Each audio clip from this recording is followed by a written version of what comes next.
Hi friends, இன்றைக்கி நம்ம பார்க்க போகிறது கர்ப்ப காலத்தில் தவிர்க்க வேண்டிய பழங்கள் என்னென்ன அப்படின்றத பற்றி பார்க்கலாம். அதுக்கு முன்னாடி நம்ம சேனலை சப்ஸ்கிரைப் பண்ணி பெல் பட்டனை கிளிக் பண்ணி ஆல் ஆப்ஷனை கிளிக் பண்ணி வச்சுக்கோங்க. நம்ம சேனலில் கர்ப்ப காலத்தில் சாப்பிட வேண்டிய பழங்கள், அது மாதிரி கர்ப்ப காலத்தில் குழந்தையோட வளர்ச்சி எப்படி இருக்கும் அப்படின்றத பற்றி வீடியோ போட்டிருக்கேன். மறக்காமல் நம்ம சேனலை செக் பண்ணி பாருங்கள். வாங்க வீடியோக்குள்ளே போகலாம்.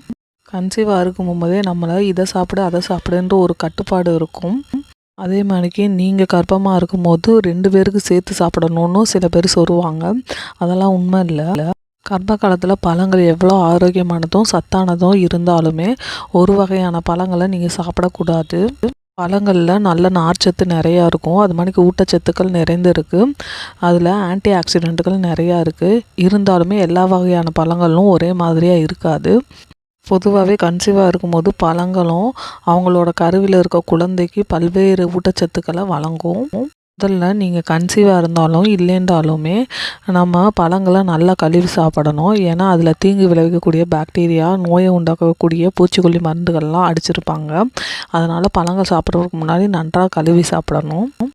முதல்ல அன்னாச்சி பழம். அன்னாச்சி பழத்தில் ப்ரோமைலின்ற வேதிப்பொருள் இருக்குது. இது கர்ப்பப்பை வாயை மென்மையாக்கும். கர்ப்பப்பை வாயோட அமைப்பை மாற்றக்கூடிய என்சைமுகளை கொண்டு இருக்குது இந்த அன்னாச்சி பழம். அதனால் இது அதிக அளவில் சாப்பிட்டிங்கன்னா உங்கள் கர்ப்ப காலத்தில் சிக்கலை ஏற்படுத்தும். மருத்துவர்கள் எல்லாருமே அன்னாச்சி பழத்தை சிறிய அளவில் சாப்பிட்றதுனால பாதுகாப்பானது என்று கூறுறாங்க. இருந்தாலுமே நீங்கள் கன்சீவாக இருக்கும்போது ஃபஸ்ட்டு 3 மாதம் நீங்கள் பப்பாளி சாப்பிடக்கூட கூடாது.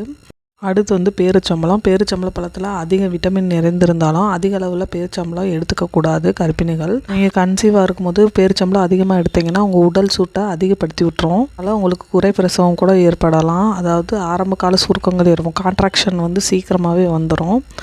நல்ல பழுத்த பப்பாளி பழத்தை நன்றாக கழுவி நீங்கள் சாப்பிடும் போது உங்களுக்கு எந்த பிரச்சனையும் இருக்காது. கர்ப்பகால உணவில் கரெக்டான அளவில் சேர்த்துக்கிட்டால் பிரச்சனை இருக்காது. சரியாக பழுக்காத பப்பாளி பழத்தில் லேக்டோஸ்ன்றது ஒன்று இருக்குது. இந்த லேக்டோஸ் ஆனது முன்கூட்டியே உங்களுக்கு கான்ட்ராக்ஷனை ஏற்படுத்தும். பழுத்த பப்பாளி பழத்தில் இருக்கக்கூடிய தோல் விதைகளையுமே கர்ப்பிணிகள் சாப்பிடக்கூடாது. இந்த மணிக்கு நிறைய அந்த பப்பாளி பழத்தில் இருக்கிறதுனால கர்ப்ப காலத்தில் பப்பாளி பழம் அறவே தவிர்க்கப்படுது. அன்னாச்சி பழம் போலவே குறைவான அளவில் திராட்சை நீங்கள் சாப்பிடும் போது உங்களுக்கு ஆபத்து இல்லாமல் இருக்கும். சில டைமில் பெண்கள் கர்ப்பமாக இருக்கும்போது திராட்சையை தவிர்க்கணும்.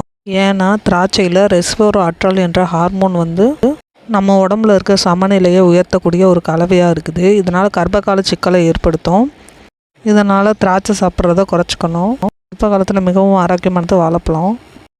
உங்களுக்கு ஒவ்வாமை இல்லை கர்ப்பகால நீரிழிவு இருந்துச்சுன்னா அதை முழுமையாக தவிர்க்கணும். வாழைப்பழத்தில் சிட்டினேஸை கொண்டிருக்கிறது. இது ஒவ்வாமை ஏற்படுத்தக்கூடிய ஒரு லாக்டோஸ் பொருளாக இருக்குது. வாழைப்பழம் சாப்பிடும் போது வாழைப்பழத்தில் சர்க்கரை அதிகமாக இருக்கும். அதனால் கர்ப்ப காலத்தில் உங்கள் ரத்தத்தில் சர்க்கரையின் அளவை அதிகரிக்கலாம். சுகர் இருந்தால் வாழைப்பழத்தை எடுக்கிறத தவிர்க்கணும். கர்ப்ப காலத்தில் எப்போயுமே புளிப்பாக சாப்பிட ஆசைப்படுவாங்க. அதில் புளியம்பழம் ரொம்ப முக்கியமானது. கர்ப்ப காலத்தில் புளியம்பழம் சாப்பிட்லாம். இது மோசமான பழம் இல்லை. ஏன்னா புளியம்பழம் சாப்பிட்றதுனால காலை நேர நோய், அதாவது மார்னிங் சிக்னஸ்ன்னு சொல்லக்கூடிய குமட்டலுக்கு ஒரு மருந்தாக இருக்கும். ஆனால் குறைவாக சாப்பிட்ணும். ஏன்னா இது ப்ரொஜெஸ்ட்ரான் உற்பத்தியை குறைக்கக்கூடிய கலவையில் அதிகமாக இருக்குது. குறைந்த ப்ரொஜெஸ்ட்ரான் பொருளை நீங்கள் சாப்பிடும் போது உங்களுக்கு குறைப்பிரசவம் ஏற்பட வாய்ப்பு இருக்குது. அது மாதிரி கருவில் இருக்க குழந்தைக்கு ஏதாவது பாதிப்பை ஏற்படுத்தும்.